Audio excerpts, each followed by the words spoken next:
Well, we've just spoken to one Australian sporting icon in Sherelle McMahon. Now we're talking to another one, Belinda Clark. Belinda, thank you very much for coming. It's awesome to have you part of the Vic State Cricket Podcast. It's great to be here. Thanks for having me. It's been a busy week for you, and I think I don't want to put words in your mouth, but a fairly important and special week for you. It's great to be able to celebrate the contribution that women and girls have made in the past, where they are in the present and what the potential is in the future. So, yeah, it's an exciting week and fingers crossed it does its job, which is to inspire more people to get involved. Do you have to sometimes pinch yourself as to where women's cricket has got to, even from where it was 10 years ago? Sometimes I do, but I also understand the amount of hard work from so many different people to get it to this point. So in some respects it's been amazing how far it's come. Yeah. And in some other respects it's been frustrating that it's taken us this long to get there. So I see great potential and opportunity for us to keep going down this path, but we're certainly heading in the right direction. Is there a moment or a decision that was made that has got us to the point where we're at, where WBBL, there are 14 matches being played, home and away matches, free-to-air television, really good numbers on television. The Australian girls are about to go over to India to play in a T20 series. It just feels like there's as much women's cricket as there is men's cricket, and it feels natural. Was there a moment or a decision that was made that has helped us get to this point? There's probably been a few critical moments in my view. One is the understanding of the importance of television and making sure that whatever game was put on, that it was consumable and attractive to the broadcasters. So initially that was one-day cricket, but I think what the women's game has done really well is jumped on the T20 juggernaut, and that has opened up a whole range of possibilities. Internationally, Com Games is an example of that. Increasing the number of countries that can play T20 cricket. So the ICC made some really clever decisions around that. And I think domestically, focusing in on the WBBL and getting that off the ground. In its first year, it was basically put them in different uniforms and let's go. We weren't ready for it, but there's some really clear pushing from executives at CA to make that happen. And in hindsight, you can wait until it's perfect before you launch, or you can just launch, and they took the latter. And I think it really has paid dividends. Yeah. So when you watch games now and you see the skills that are on display, and I think the batting and the fielding are the two things that really stand out, do you sit there and go, oh my gosh, how good is this? Or are you, no, this is what they can do? It's probably a mixture of both. I love watching it, so I do consume probably much more now than I did when I was working within cricket. I watch a lot of cricket, particularly the WBBL, which I find really entertaining and great to watch. And other times I'm watching it and thinking, there's also, the game will continue to evolve, and I think the players are well positioned to just continue to get better and better. And men's cricket does the same. It keeps reinventing itself based on the constraints of the game and what the opposition are doing. So I love, watching season to season and what the players have come up with to counteract the competition.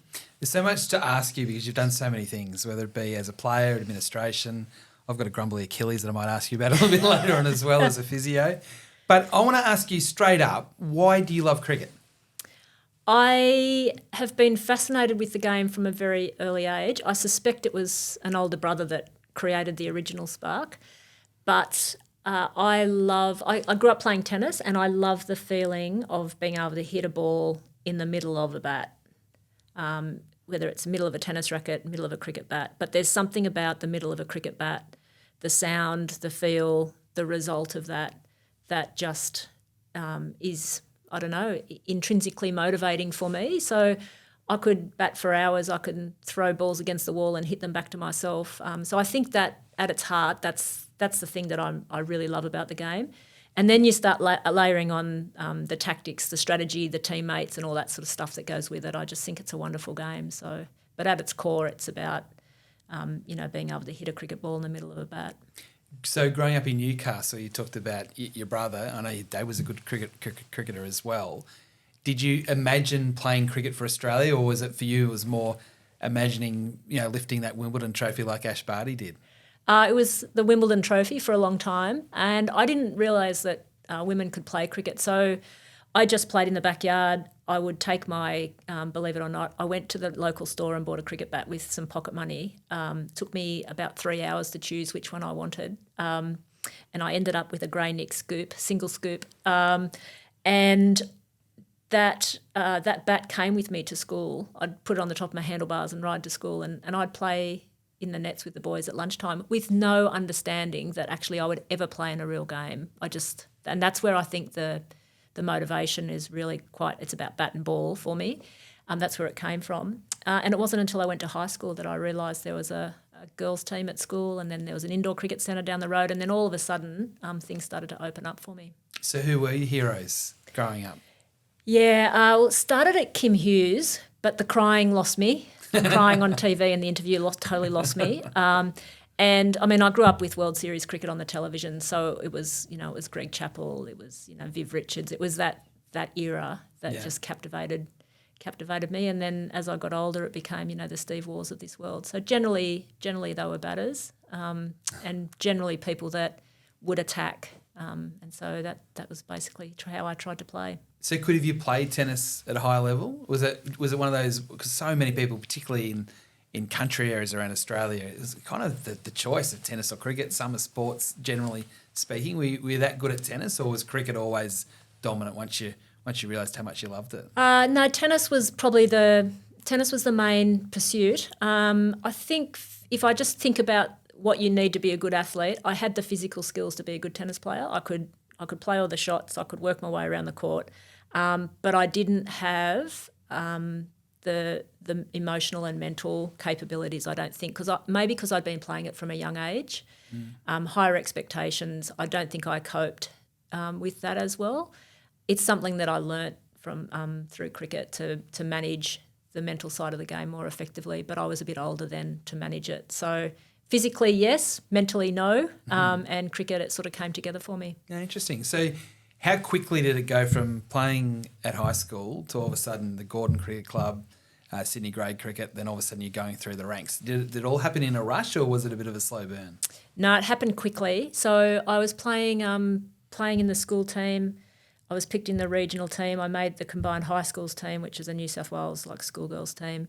And then I was playing for New South Wales under-18 team. And that's the reason I started playing boys cricket, was because I needed somewhere to actually play, because I was only playing sort of once a week in term 4 or whatever it was at school.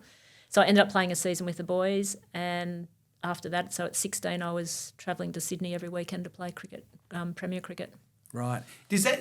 Was that important in your development, playing with the boys, considering that the pool of players isn't what it is now? We think of, in more recent times, Meg Lanning playing first 11 cricket for Carey in the APS and having to face James Pattinson and co at Haileybury. But did that help fast-track things potentially?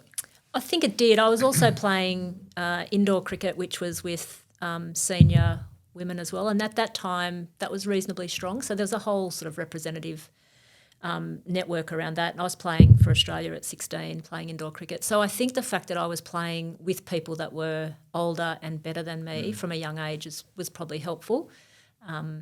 And yeah, I mean, the skills just come on once you start to do that. New South Wales cricket has always been really strong. You won 5 titles at New South Wales. How quickly did you feel comfortable in that environment? Pretty comfortable, pretty quickly. So I think that when you're young, sometimes you don't see the barriers or the problems that older people see. Yep. So in my mind at the time, I was just playing because I loved playing, and I had no sort of super ambitions. I just loved playing. So I felt comfortable. I was made to feel comfortable. I was in strong teams, so I could play my natural game. I never felt for a very long time that my performance actually had any bearing on the outcome of the game, which allowed me freedom to play the way that I played. And then as I got older and more experienced, obviously there's that changes. But yeah, I'm very lucky to be going in and playing in strong teams as a youngster. So you talked before about how you didn't ever even think about a women's team growing up and maybe concentrating on tennis more than cricket very young. But when did you start thinking, I might be able to play cricket for Australia? Was it until you got into the New South Wales team, or maybe before then? It was definitely, there was a moment in time when I was about 17 where I made a career decision, which was actually based on getting myself to Sydney to play cricket. So I chose a uni course to do that was offered in Sydney and not Newcastle, which gave me a golden ticket to go and live in Sydney, which is where the cricket was.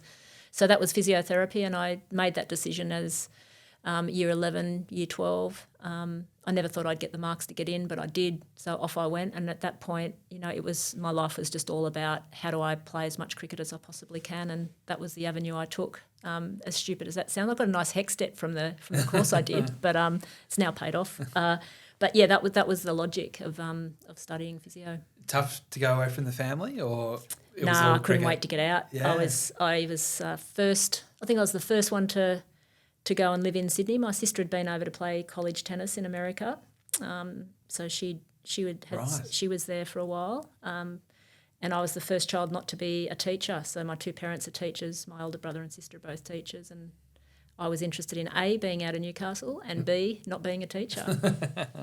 So that call to play for Australia, I think everyone remembers that moment. It happened quite quickly using one-day cricket and Test cricket around about the same time. What was that like? And can you remember when you were told that you were going to represent the green and gold? Yeah, so in those days we played in a 2-week championship. It wasn't the National League as we now know it. And at the end of that National Championships, which was held in Orange of all places in this particular year, and at the end of the championships they would announce an Australian team, and then that team would then sort of carry on and play a series.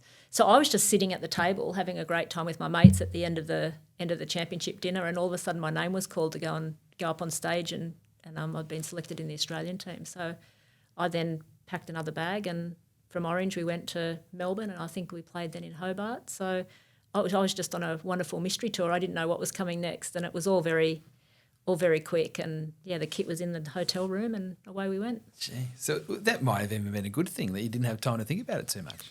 Yeah, absolutely. I think sometimes you can make these things bigger than they are, and it causes all sorts of mental and thought processes. But yeah, it was basically just keep going, keep playing, and before I knew it, I was sort of a couple of games, 2 tests down and 3 one-days down, and I was an Australian player. And you'd scored 100 on debut in a test match.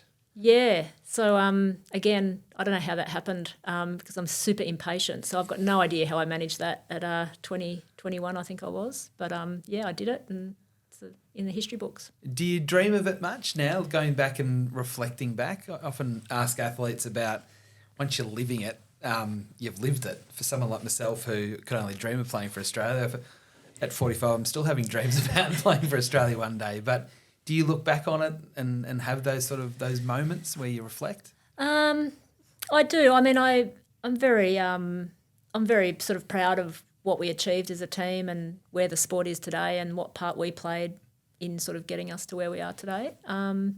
I don't hanker to go back there, but I look back on it with very fond memories. Some days were challenging, some days were amazing, but that's what sport is. It's about teaching you the highs and the lows and coping with it and getting along with people and working together and all that sort of stuff. So I look back very fondly, but I played right up until I didn't think I could do it anymore, probably more, I just had enough. And it was time to sort of move on, and I don't have any regrets about that. I played right up until I think I'd done my best and exit stage left and go and do something else. I asked you why you loved cricket. I want to also know, why do you think you were good at it? It's a good question. I think physically I can do bat ball things. So I played hockey, tennis, cricket. So anything with a bat and a ball I could do. Just give me a ball and me, not so good. Just give me, like gymnastics or swimming, really not good. So as it got to the bat, the ball, that was when I felt comfortable. I could mimic things. I could do things quite easily. So I think that helps because when you're good at something, it reinforces the practice to do it.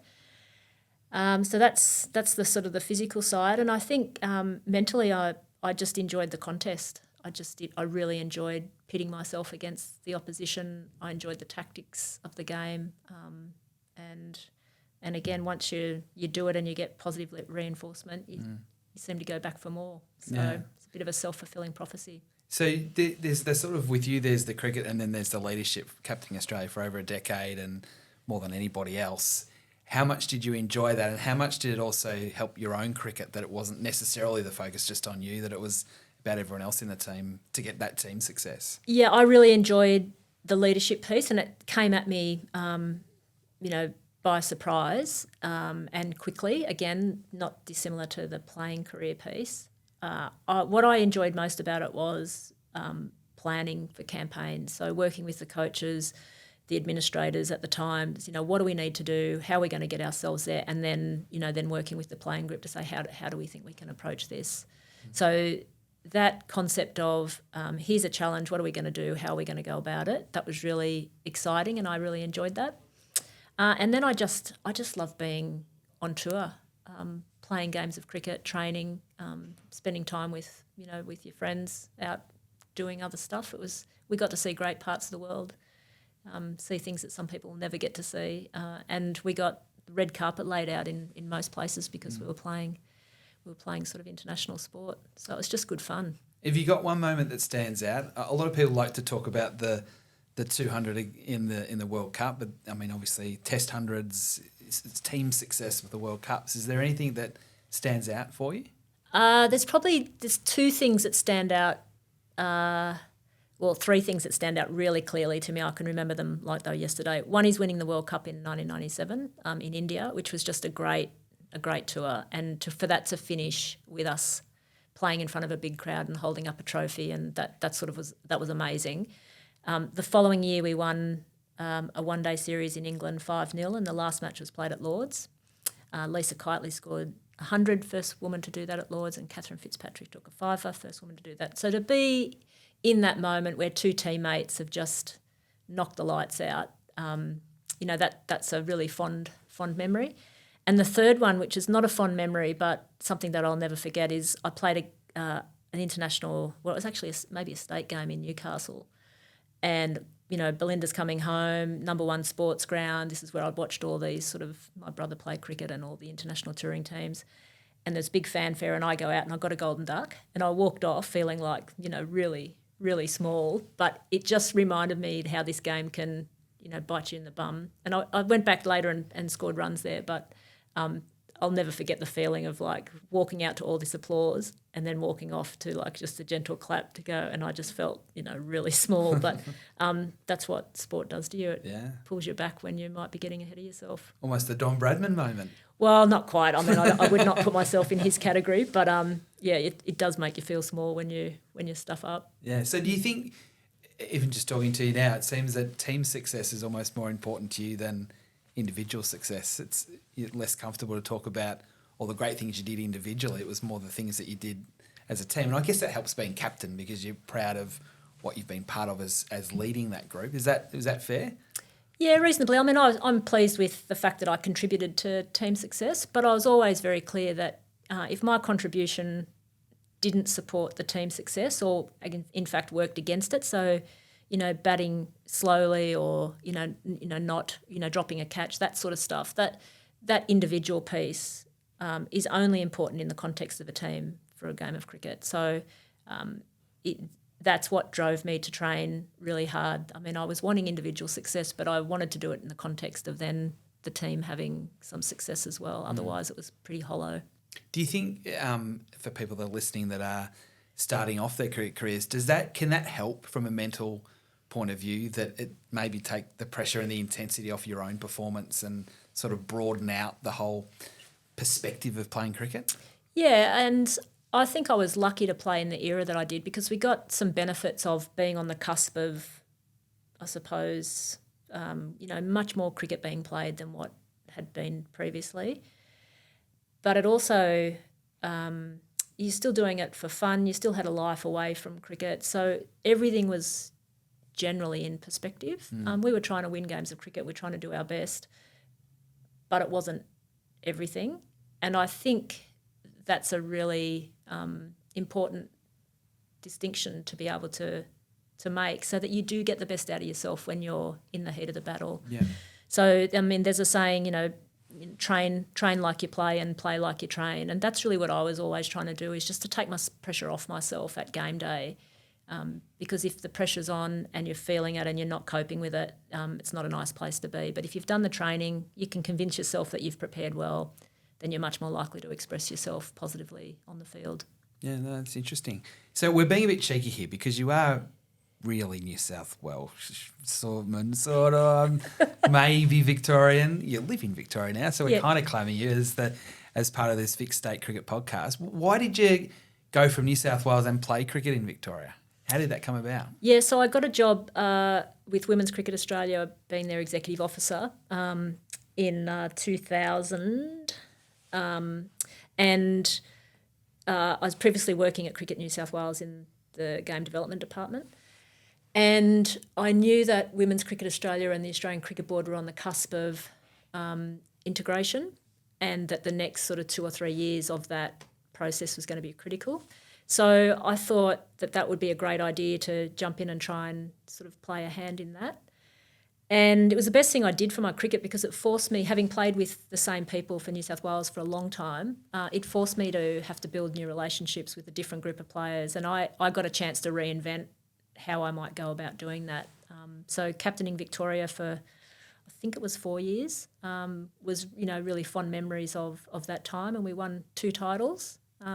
I think we might have been the last ones that won a National League title in a navy blue shirt, which I think there's some work to do there, but I'm pretty sure that they've got the players that could shake that can if they put their minds to it. So when you change states from New South Wales to Victoria, that's not too many do that. Elise Perry has done it, but it doesn't happen too often. Do you have to change the way you see cricket to fit into Victorian cricket as opposed to New South Wales cricket, or did you come down as one of the greats of all time and say, this is the way I do it, this is the way I want you to do it? It's probably a combination of both of those things.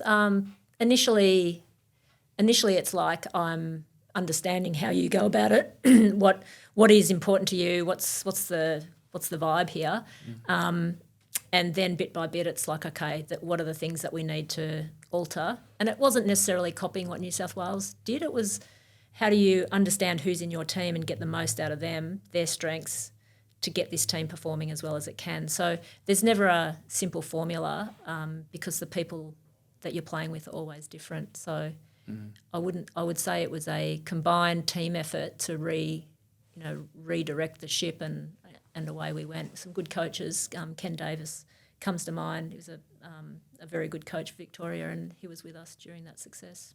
What,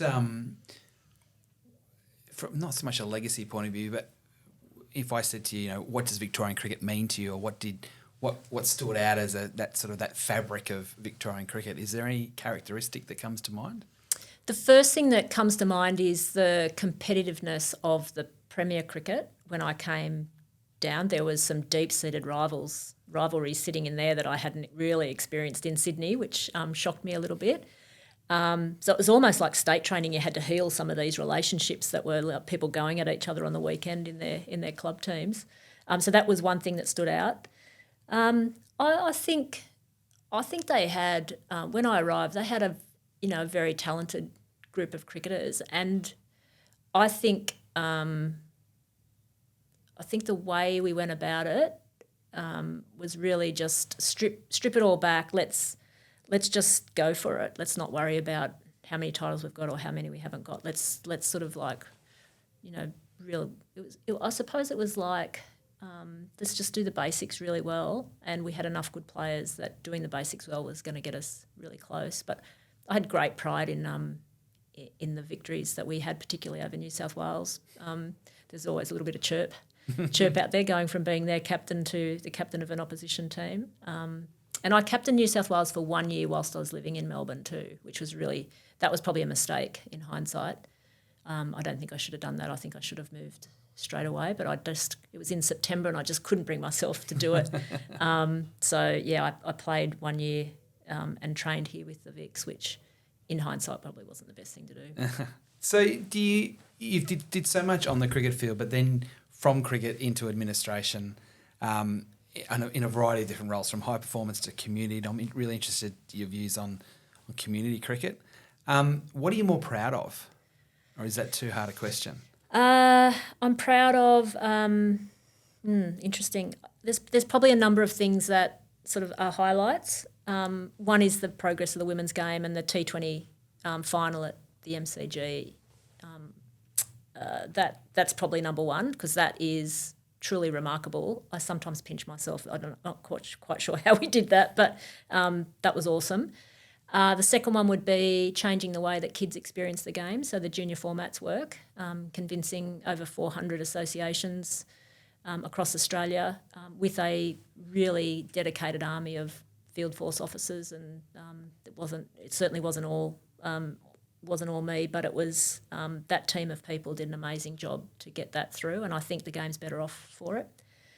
And the third one was building the high performance centre in Brisbane, project managing that, which I'd never done before, and I don't know why they thought that was a good idea, but I'm very proud of the people and the programs and the space that is in Brisbane that is home to our high performance programs. I mean, you've named 3 incredibly powerful things that you've been kind of responsible for. That's a pretty powerful legacy. How proud are you of that, to look back and you can reel those things off, and even I can identify in those 3 different facets of the game about how significant these things are that you were so pivotal in? I feel super lucky. So why do I say that? Because always to deliver things that are of significance takes a lot of people. And that's probably, if I come back to the core, I just love working with teams of people to do really good stuff. And those people, I could sort of rattle them off, but different areas, different people, and leadership of the leadership decisions that allowed me the opportunity to be involved. So I've got a lot of time for James Sutherland and what he did for me. Gave me jobs that were well beyond my capability at the time, but backed me to grow into them. Pat Howard was critical in that as well.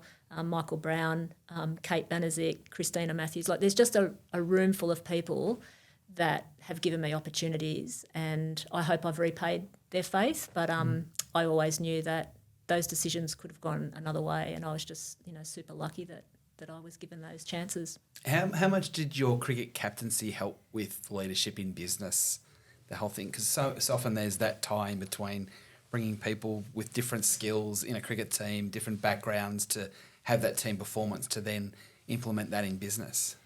Yeah, on-field and cricket stuff is simple relative to business in my view, maybe because I grew up doing it, but there's some distinct differences that I think make it easier for athletes and team leadership. And those things are things like it's quite easy to see what you're all trying to do, and you get on the bus or you get off the bus or someone pushes you off the bus.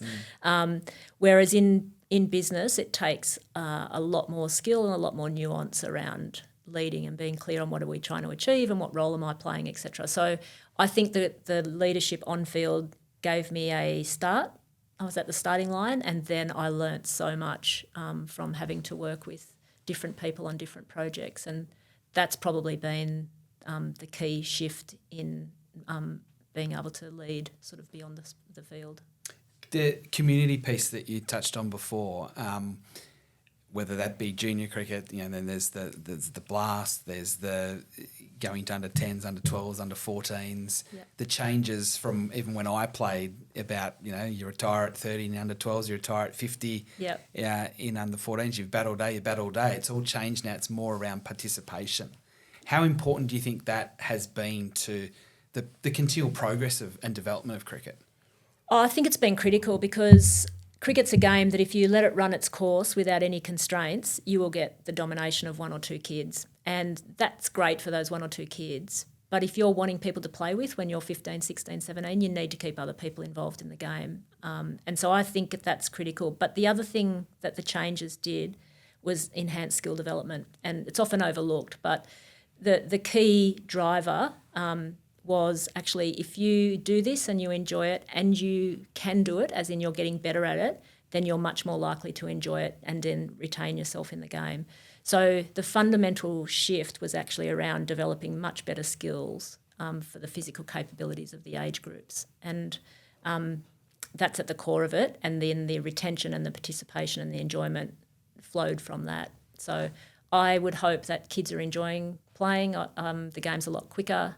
It's faster. The scorers can't keep up. I just love that the scorers are saying slow down. That you just wouldn't have thought that in a game that's the perception is that it's slow. It takes a long time. Well, we've managed to flip that on its head.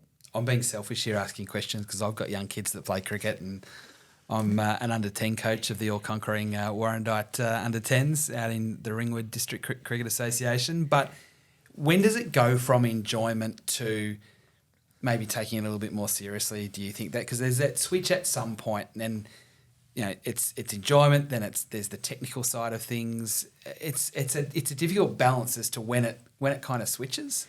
It switches in kids' minds when they're ready for it to switch. Like light bulb moments. Yeah. And if you just talk to kids around, what it is they're trying to do and what are they learning, they'll be watching something on YouTube. And I've seen kids sort of like come back the next day and bowling off spin like Nathan Lyon because they've been watching YouTube clips of Nathan Lyon. So I don't think adults need to interfere in that process at all. Kids work out at which point in time they're ready to flip the switch, and then they go crazy with lots of practice and they can't get enough of it. And that's the moment that you've hooked them into the sport. But that is a self-determining child activity, and they don't need parents or coaches to tell them when that should be or when that is. Yeah, because it is interesting, as I said, having experienced it myself over the last few years of those light bulb moments where they just get it. And they're working that out for themselves. Yeah. Because it gets to a point where they go, well, if I want to be good at this, I've got to kind of work it out for myself. Yeah. Yeah. It's fascinating watching them do it. And statistics. I mean, kids can retain information. I mean, there'd be kids walking around that would know 50, 60 times more about the game than what I would, and about statistics and about how this works and who's in that team. I mean, they just consume it like it's, so important for them. It's amazing. It's great. I know, and there's so much more for them to, as you say, whether it's YouTube or Fox Cricket or watching it on Channel 7, men or women, there's so much more to watch that their heroes could... I know I've got one of my sons has got heroes in the Caribbean Premier League that I don't even know their names, but they watch it all and they then try and replicate that out on the field themselves. It's fascinating to see them all develop. Yeah, and kids are great mimickers, and they can watch things and replicate it pretty easily, and it's quite remarkable. But that's how humans learn, and sometimes I think we interfere a bit with that process with instructions. Actually just need to show them on a video and let them at it. They'll work it out. Yeah, and the reason I'm asking you these questions is because you're so big in that space around community and kids learning cricket. Because a lot of parents, they want to be involved. They want to look after their kids. They want to look after their kids' friends. But they don't necessarily know how to do it either. And it has been instructional, some of the changes through Cricket Australia, not just for the kids but for the parents, to give them that opportunity, a platform to express themselves on the cricket field. Yeah, and keep it simple, encourage them to make games up. If you let kids go in the backyard with a bat and a ball, they'll make it up, and they'll share the opportunities around, so they'll know when it's the right time to hand the bat to someone else. They'll self-organise generally pretty well.